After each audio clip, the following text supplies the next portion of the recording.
Nitwa Ishimwe Marie Grace.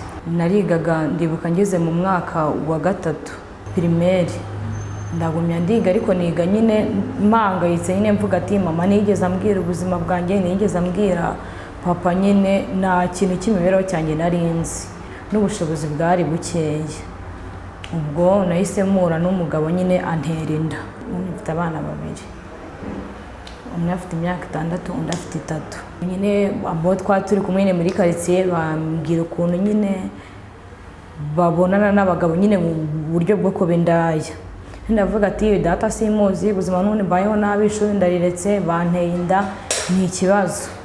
Tanjya muri ubwo buzima nyine bwo kubendaya tukayatumwa itabi tukajya gutegana nongeye kwako ntari mbimenyereye.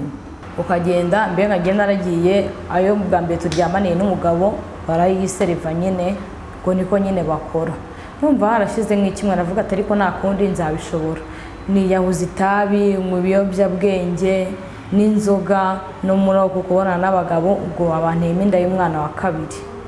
Ubuzima nyine buranga.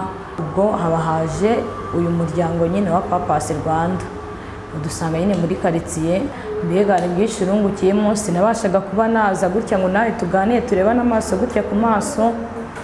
Ubwo nyine ngenda nitinyuka tugahaguruka tugatanga ubuhamya tukavuga nyine ibibazo nyine tugatanga ibitekerezo. Mbega nyina kwiyemo kwitinyuka no kuba umuntu ari mu biyobyabwenge n'ubwo buraya n'iki atari bwo buzima bw'umuntu ko kuba wabivamo icyo buriya no kugenda umenya Imana nabyo ni byiza.